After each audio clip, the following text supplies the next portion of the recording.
I know that the Xiaomi Redmi Note 13 Pro Plus has been out for a while, but just like always, I really want to showcase how the camera performs from somewhat of an amateur photographer, and lucky enough I had the opportunity to drive with it to Switzerland, resulting in the best comment yet. Dude just casually drives to Switzerland to test the phone camera. Pretty nice. And honestly, that's pretty accurate. So today we answer the question, how good is the Xiaomi Redmi Note 13 Pro Plus in terms of photography? Let's find out in this video. And yes, that name is way too long. Either way, let's dive into the video. So as always, just a quick run through of the camera specifications. We have a 200 megapixel main sensor with an f-stop of 1.7 and a 1/1/4 inch sensor size, which is actually quite good. We get an 8 megapixel ultra wide with an f-stop of 2.2 and we just ignore the other one. For the front facing camera, 16 megapixel resolution and an f-stop of 2.4 and 1080p is of course the max resolution for video recording. Honestly, when going through testing the Xiaomi Redmi Note 13 Pro Plus, there aren't too many comments that I have about it. I think for the price beginning at 449 euros, that does come with 256 GB. Sadly though, do keep in mind you cannot expand the memory and neither is there a headphone jack for better audio, a trend I still cannot stand behind. I think in terms of camera it is pretty capable. Either way, the camera. Of course we will have a 200 megapixel resolution, which I hardly ever use. It's a mode I generally skip most of the time on almost every single phone. But when I capture a shot on the 13 Pro Plus with the main camera, pictures are actually quite solid. Colors are pretty nice and they are pretty accurate to capture the scene itself. Yes, in some cases it has a bit more saturation, a bit more brightness, but overall I will say that the picture captures what I'm seeing pretty well. So in terms of that, it is actually quite accurate. And of course you can still change the styles as well, which is something that I love to do. It just allows that a little bit more of playing around with it.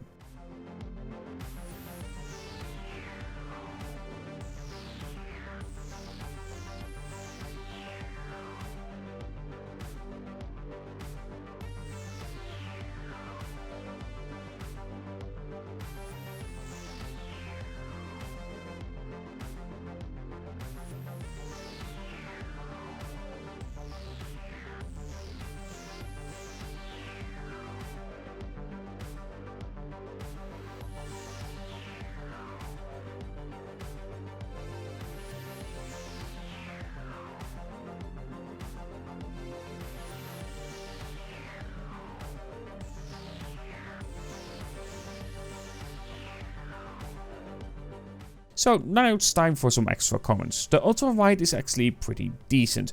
You can have some noise and softness coming through though, and colors are a bit different as well compared to the main sensor, so do keep that in mind. I don't think the ultra wide is that good. When it comes to the zoom, you can put a 4x toggle on. Of course it's a 200 megapixel resolution, so it crops in using that system. And while the quality is actually pretty good for a phone, it doesn't come near a periscope or standalone telephoto. It's something that you have to keep in mind. The quality is a little bit limited, but for your social media it will do perfectly fine. Okay, Xiaomi Redmi Note 13 Pro Plus using front facing camera limited to 1080p and 60 frames per second, which is fine, but 4K would have been nice on a phone like this. Quality seems good, but of course always hard to say when it comes to this kind of situation. There's not a lot of course, blur in the background, but that's logical. But it has to be the best footage for a front facing camera with that kind of view. Has to be. 4K 30 frames per second. Was I dumb where I didn't record any video on it in Switzerland? Yep, might have happened, but in my excuse, the problem is that I had a lot of phones with me. They kind of cut. And of course I focus on photography. You cannot zoom out to the ultra wide. You can zoom in of course, but there's no telescope or periscope, so it doesn't do anything apart from digitally cropping in. 1080p, 60 frames per second. Wish I had nicer environment. If I recorded in Switzerland, that would have been nice. Or just better weather in general. Would have been nice.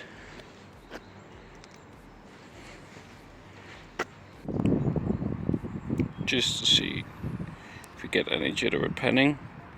It does look like it, but It's not a surprise with any Android phone. Also, what this sucks, it's been here for so long, it does give photo opportunities. Ultra-wide is limited to 1080p and 30 frames per second, so not 4K or 60 frames per second. Can't be the only one that does this right. Where I try with my right foot to basically line up my toe with the line of the toe. Right? Or is this really weird?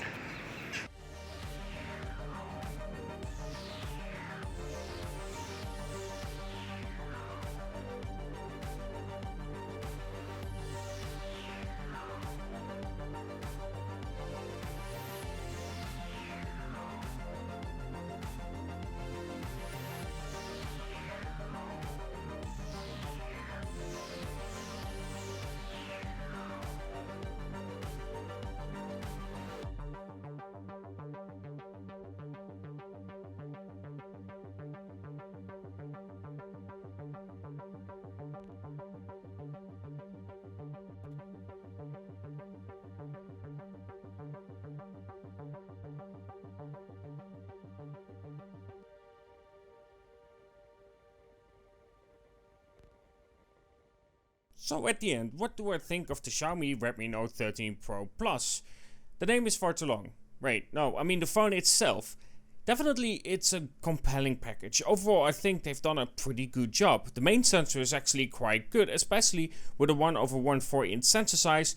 200 megapixel resolution I don't really use, but it does allow you to crop into shots. So if you are someone who likes to do that, then definitely I can tell that it does quite well in those situations without having a telephoto or periscope. And this includes taking those 4x shots in the camera app itself. It does do pretty well, especially for social media. It will do fine enough. When it comes to the overall package, you get 120 watt charging, you don't get micro SD, and neither do you get a headphone jack, which is a real shame, and I find it a shame that this is also a trend now for phones like this. But it is what we live in this time. It's the reality. But when it comes to the overall package, apart from those two things, I think Xiaomi has done a pretty good job. Is it the best for the price? Well, it really depends. If you can get really an old flagship that has a better ultra wide, I would say then definitely probably that one, because the ultra wide is the one thing where I feel like, well, it isn't bad, it's still somewhat of a letdown compared to what you can get for all the flagships. Yeah, especially you don't get a 2 megapixel macro, which is just useless. Either way, when it comes to the overall package, I think it's quite appealing, especially with that fast charging and the case included.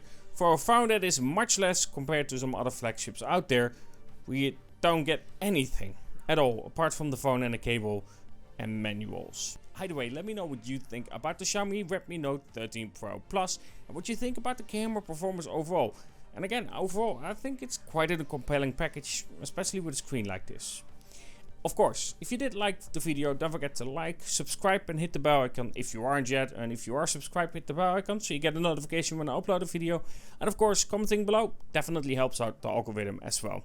Either way, have a good one and talk to you guys in the next.